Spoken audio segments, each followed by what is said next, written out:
Detective Comics. Another thrilling episode of The Batman in this issue. The Batman by Bob Kane. In the strange lives of those denizens of the hidden world of crime, the Batman, winged figure of vengeance, has become a menace.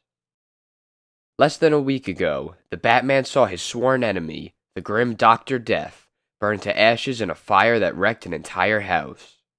And yet in the morning paper an item appears. What's this? Strange death overcomes man. Victim of queer disease turns purple doctors baffled. Only Dr. Death could be at the bottom of this, yet he is dead. I wonder. It's strange. This hunch of mine that he is still alive. Almost a certainty. 1 hour later, Bruce Wayne pays a visit to the dead man's home. I'm a reporter. I'd like to speak to Miss Jones. Just a moment, monsieur. Yes, my husband received a threatening note that unless he paid $500,000 to a Dr. Death, he would die. I was right. He is still alive. We have no more money. John lost it in the Depression, but we have some diamonds. It was John's hobby to collect them. I haven't seen them for years. I must get them out, for I need some money. I'd advise you to have those diamonds removed to a safe place, Miss Jones. Nearly 6. I think I'll eat, then return to Miss Jones's living room. I'm afraid Dr. Death knows of those diamonds. At the Wayne mansion that evening, the Batman prepares to meet Dr. Death again. These gas vials may be needed tonight. Toward the Jones home drives the Batman in a specially built high-powered auto. 1 block away for safety, the car handy if needed. An approach from the rear will be best. The Batman easily clears the high wall. These windows are barred. I'll try the upper ones.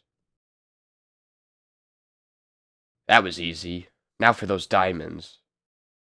There should be a wall safe behind one of these pictures. I'll try that one.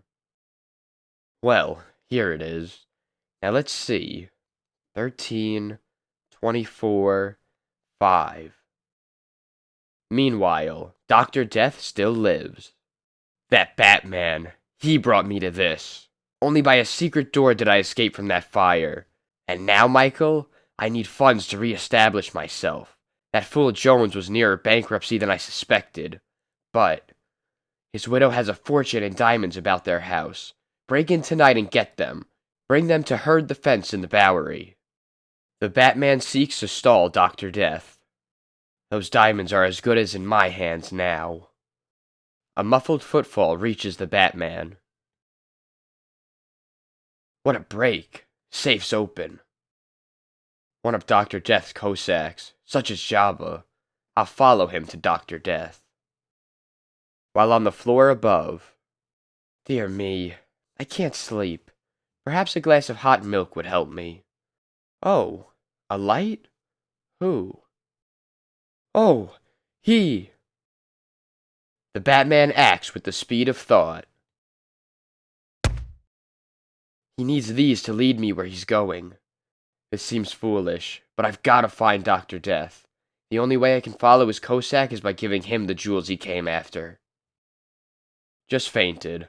A damp rag will revive her. And now for my Cossack thief. He'll come to in a moment. Whatever happened up there? I'm glad I clung onto this bag. The Batman trails his quarry. Ivan Herds, eh? So he's the fence for Death's diamonds. The Batman watches as a Cossack Michael departs from the pawn shop. Once more, the chase is resumed. Queer that Dr. Death should live here, but that fire may have taken away all his money. Anyhow, I'll give it a try. They might expect a visitor from the front door, but not from the roof. Now, for the right apartment. The Batman leaps through the skylight. That's luck. This is it. The masked figure ejects a capsule from his belt. He wouldn't be asleep yet, so to be sure. The vial of glass shatters. Oh, I'm choking. After allowing the gas fumes to dissipate, The Batman is in the room where Michael is stretched out on the bed, unconscious. He searches the dresser, ruffling papers. Not a hint. A pretty poor night's work. You waited too long to search, Batman. I recovered from that gas of yours, and now you die. But the Batman wheels, and catches his silken rope. Ah, missed at that distance. He is like a jack-in-the-box, that Batman. But I'll get him from the window. But as Michael puts his head through the window, there is a sickening snap as the Cossac's neck breaks under the mighty pressure of the Batman's foot. First Jabba, now you, and yet Dr. Death lives on. A phone call to the police will serve my purpose, just before I visit Ivan Hurd for the Jones diamonds. Yes, the Jones diamonds, I tell you, at Ivan Hurd's. Never mind who this is. A weird figure appears on top of the building next to the shop of the pawnbroker, 1 minute later. This will afford me an entrance, and perhaps an exit in need. What? You're Ivan Hurd, eh? I want these diamonds. They belong to an old lady who needs them far more than you do. I know you. The Batman. And now maybe you'll talk. Where is the man who ordered these diamonds brought to you? You may know him by his name of Dr. Death. No, you! Like lightning, the Batman brings forth another silken lasso, and flips the open-throated cord straight for the old man. What's the matter with your hair? I do believe it's a wig. And a skin mask, too. Dr. Death! But your face. Ha ha! Yes, my face. It was destroyed in the fire. You did it. How I wanted to get my revenge.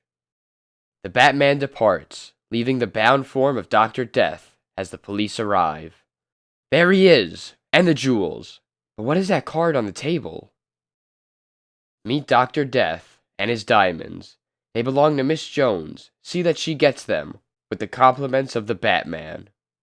A new action-filled Batman strip in next month's Detective Comics.